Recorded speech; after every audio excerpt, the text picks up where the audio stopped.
Həzrət Ömərin devrində. Allah ondan və bütün sahabələrdən razı olsun.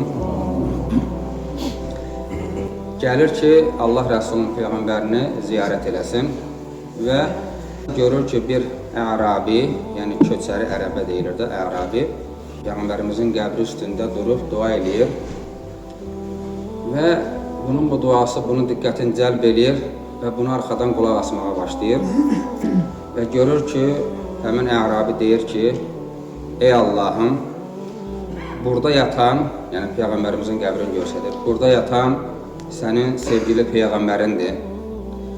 Mən isə sənin günahkar bir qulun və şeytan isə apaçıq düşmənin.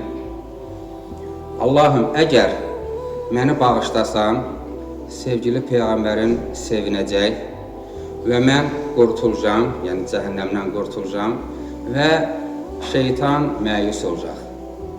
Ya Allah, yox, əgər sən məni bağışlamasan, sevgili Peyğəmbərin üzüləcək, şeytan sevinəcək və mən də həlak olacam.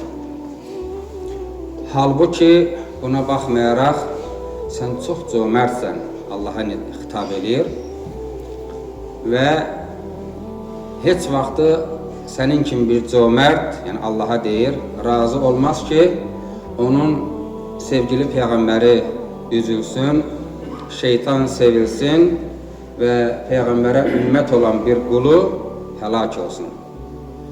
Ey Allahım, ərəblərdə bir adət var, hörmətli bir ərəb, dünyasını dəyişəndə onun qəbri üzərində onun qulu və yaxud qullarından kim varsa gətirib onu azad edərdilər.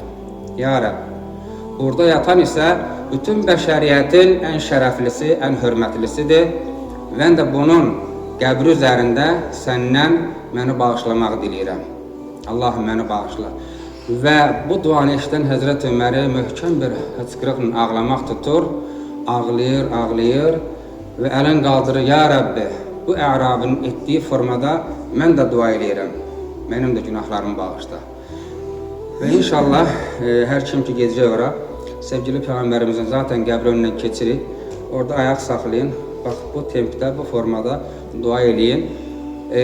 Və biz də burada belə bir dua eləyirik ki, Allah Teala öz böyüklüyü xatirinə mübarək Ramazan ayındayıq.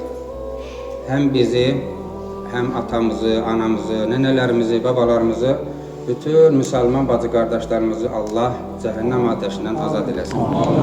Allah Teala tutduğumuzu, qıldığımızı qəbul eləsin. Allah yüzümüzü ağ eləsin. Allah razı olsun.